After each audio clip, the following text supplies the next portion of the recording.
everyone. Welcome back to Mindset 101. I'm Coach Stacy. This is Coach Ali. And we are in week 3 where we're starting to put it all together. And we're putting it all together in something that we call the thought model. So the thought model is just a way to examine things. It's a way to understand how your thoughts are playing out in your life. And it's a way to understand why you're getting the results that you're getting. It's also a way in order to create new thought models in your life. And we'll talk more about that next week. But what we want to talk about this week is putting it all together into a thought model. So Ali, why don't you take us through that? Okay, perfect. So the beginning of this is going to be a great way to start because it's kind of like a little review. So the C, you guessed it, stands for circumstance.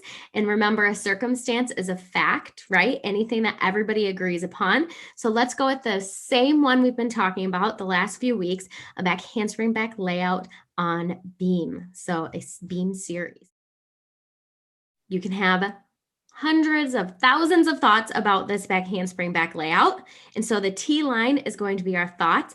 I am just going to pick one. You will always only pick one thought to put in this line. That is really important because each thought creates its own feeling. So pick one thought. I'm going to say, what if I split the beam? Okay, so from this thought, remember our thoughts are creating our feelings. So the feeling is going to start in our brain and send a chemical reaction to our body. So I want to close my eyes and think to myself, okay, I'm about to do a back handspring back layout on beam. And I think, what if I split the beam? What feeling do I feel? I feel nervous. So I challenge you on that. Do you feel nervous? Like just kind of nervous, or do you feel terrified? Nervous are you when you feel like what if I split the beam? Probably terrified. I guess I haven't really had to do this in a while, so putting myself in there. I think sometimes we use really generic feeling words in there, and the reason that we wanted you to use your feelings list last week is because getting down to the actual feeling, like terrified feels different in your body than nervous, right? And like really figuring out what it is that you're feeling will help you. Keep going, Emily. No, I'm so glad you challenged me, especially for someone who is not doing this series. It's easy to be like, oh, that's nervous. Nervous. Okay, so now we know that that chemical reaction from your body is preparing your body for what? Action. And so that is what we're going to discuss a lot about today. But actions are all the things that you're going to do or not do from this feeling. So put yourself in a situation where you are feeling terrified to do your series. What actions are you taking? Stacy, do you want to start us off with a few actions that you're taking when you're feeling terrified? Yeah, usually when you feel terrified, you get really tense, and so when you're feeling terrified, your flight or fight kicks in. So you're either ready to run away, to fight whatever's terrifying you, or flight, fight, or freeze, or you're freezing. And I think most often on beam we freeze, right? We're not going to fight the beam, and we generally don't jump off and run away. So we usually kind of get paralyzed, like I do. You stand there and you don't want to go, and your whole body like kind of. I always you kind of are like cowering when you freeze, right? You kind of go in on yourself. I think I feel my body gets really tense, like all of the muscles in my body get really tense. And in my head, I start thinking about all of the different things that could go wrong. I start thinking about, I split the beam. And then a lot of times you go into like catastrophizing. Like I split the beam and then I break my leg, or I split the beam and then I can never do this series again. Or, like we kind of our brain starts catastrophizing around those types of things. A lot of times I'm terrified, I just won't do it. Mm-hmm. I just am like, I can't, I'm not going to do it. Right? Like I'm like, I'm done. I'm not doing this. And so a lot of times in those situations is when you have what we in gymnastics lovingly refer to as a mental block, where you just literally won't go anymore because you're thinking, what if I split? And you're feeling terrible. And the best part is all of those actions that you take go in that line. So you could have a very long action line. That A line is going to be your action line. She's going to write down all the things that she's doing or not doing. So she's standing on the beam, she's frozen, she's not going. Maybe she's doing a weird hand. We like to like rub our hands on our thighs sometimes, like we're sweaty. So we're getting the chalk off, and we'll do that 800 times before we step up and go. The negative thoughts that might be are those catastrophizing thoughts that are going on in your head, all those things that are going in your head. And then maybe you're shutting down too. Like you're not talking to your teammates. You're, completely shutting down. All of those actions can go in that A line. So sometimes you have a lot going on. There's a good variety that Stacy wrote down. And Stacy, what is the result of those actions? The R stands for result. Those actions are always going to create your results. And so what result do you get from that action? I think two results are common from the scenario. One, the first one is I terrify myself, right? Like I'm making this into this big thing. I'm catastrophizing all of the different things. I shut down, I freeze, I don't go. Like I create a situation for myself in which now I'm terrified. Like, and I continue and perpetuate that. And I prove to my brain that this situation is terrifying. But I think the other thing is a lot of times when you're afraid you're going to split the beam and you're feeling this way, and then the action is you actually go, we rarely go in a way that's helpful. And we often then split the beam, right? Like we then usually go in a way where you don't go back straight, you don't go back square, maybe you go harder. You're like, all right, I'm just gonna do this.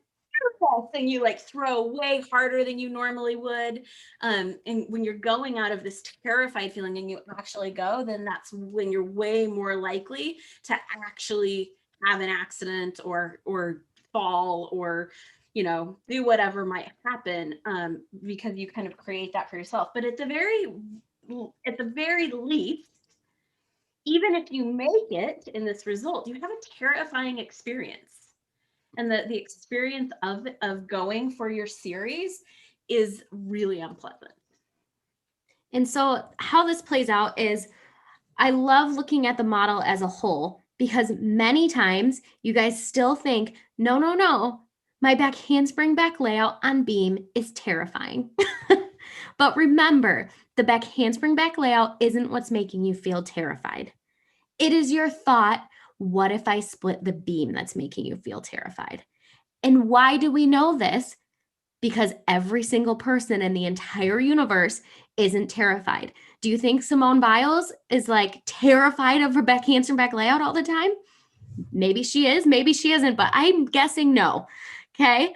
So if that was true, if it was the back handspring back layout that was making us feel terrified, then everybody would feel that way. So it's your thought, what if I split the beam? And then from that feeling of terrified, you act in a way that doesn't create a great back handspring back layout. We either don't go, we go and maybe are not doing our best ones, right? We're doing ones that might end in us actually splitting the beam. Or we do go and we have a terrifying experience, like Stacy says. And so what I want to point out is your thought is always going to create your results. So you're either increasing how terrified you are, or you are going to end up putting yourself in the situation of splitting the beam. Okay, so your thought is always going to be creating your result. So that's how that plays out. That is what the circumstance, your brain has that thought, and that is how it's playing out in your brain. Now, I don't want you to look at this and be like, I cannot believe I do that. I'm so horrible. I want you to look at this and learn from it and be able to experience what is actually happening. One of the other things that isn't as apparent in this example, but that is common, is that I talked about there's different ways that we respond to emotions. We react, we resist, and we run away. And so a lot of times the things that will go in this A line come from those three things. So when we react to the emotion of terrified, we do some things or don't do some things. When we resist the emotion, we do some things and we don't do some things. And when we try to run away from the emotion, we do some things and we don't do some things. So sometimes when you're trying to figure out, like, what am I doing and not doing out of this emotion, it can be helpful to think of those 3 categories to really figure out what it is that you're doing or not doing. Sometimes this can be chalking up 20 times, right? Mhm. Going and sitting in the chalk bin. Sometimes this can be going back and doing a drill 50 times rather than actually the skill, right? Sometimes like the avoiding doing different things. Sometimes we're like, oh, no, no, no. I was super productive and I did this drill for my series like 50 times. So I'll be able to get it tomorrow. So just I wanted to give a few common examples that I get of Yeah. people being like, oh, I actually go do all of my other assignment except my beam series, or I go do a bunch of drills that'll help my beam series, just not actually do the beam series. Or I put chalk on for 20 minutes. I rub it on my feet and then I get up and I'm like, oh, it's still too slippery. And then I go put more chalk on. So Well, and sometimes the actions that you take aren't immediate. Like sometimes when you felt terrified in practice, then you go home and you still feel awful.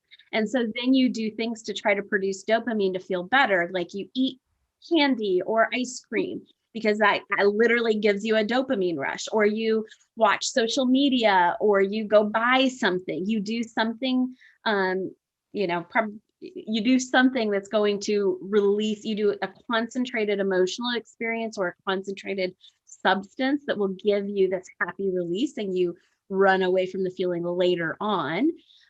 It's not always usually in the moment even that you take action. A lot of actions that you're going to take will be later on too. amazing. So this week we're going to practice making the model. That is what your daily assignment is going to be. So you're still going to do your thought downloads, which I'm sure you're all amazing at now. You're going to have one circumstance, be specific. So write your actual series out, right? Whatever it is that you want to do, Yeah, whatever circumstance. yeah, but I would be specific and then Yes. pick one thought, right? You know how you kind of picked 3 or 4 the last week and then decided the feeling that you got from it? Pick just one this time and then decide what feeling you are getting from that thought. Use your feelings list and be really specific. 100% try and get outside of just like the happy, sad, surprised, those basic ones. Really try and think about what you are feeling, just like Stacy pushed me to do today. And then think about the actions. We gave you examples of actions and avoiding and resisting in all different ways. We gave you examples of inaction, and feel free to make it a long list of all the things you do or don't do. But that line is going to be your longest line. And then the result that you get from those actions. So that is your daily work. Stacy, do you want to add anything to that? Yeah. So here's, again, we're going to put this all together. When you're looking at a result, like, why is this happening? Why can't I get the skill? Why do I have a mental block?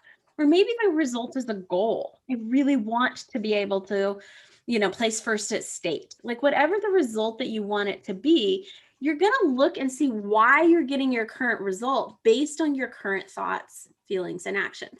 And this isn't magical. Like, a lot of times we look at the idea of thought work, of mindset work, of the power of positive thinking or affirmations, and we think, like, and we're kind of told, like, if you just think positively, then you'll get the result that you want.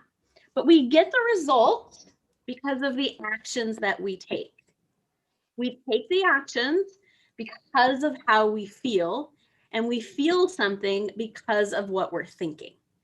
And a lot of times you might have lots of models going on at once. You're not thinking one thought at a time, you're thinking lots of thoughts.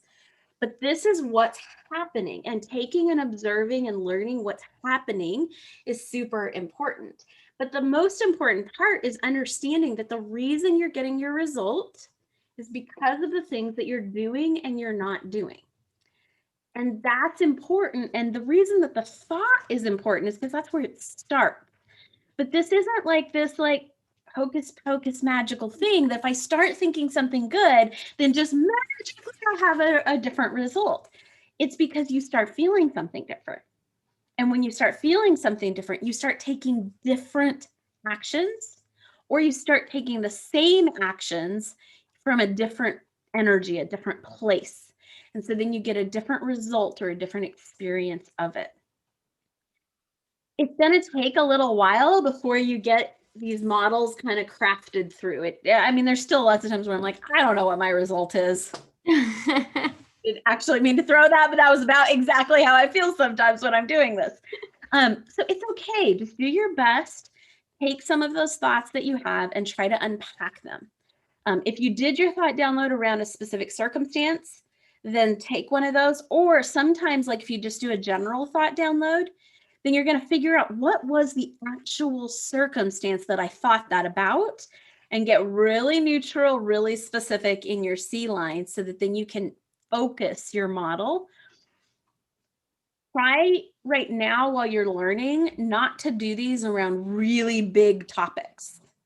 Like my general feeling of fear. Like narrow down to a specific circumstance and a specific time in which you thought or felt that way in order to really understand this. And don't get ahead of yourself. I just wanted to point out, really try and practice this model. Next week, I promise we're going to teach you how to start creating some of those results that you do want, but just focus this week a lot on how to create a model. Yeah, because here's the thing, you're rarely able to change a thought that you don't understand and that you don't have compassion for.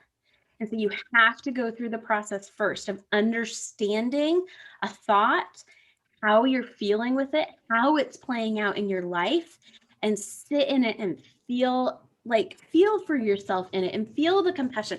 I mean, feel what it feels like to be terrified of something. Like, of course you're not going for your series when you feel terrified.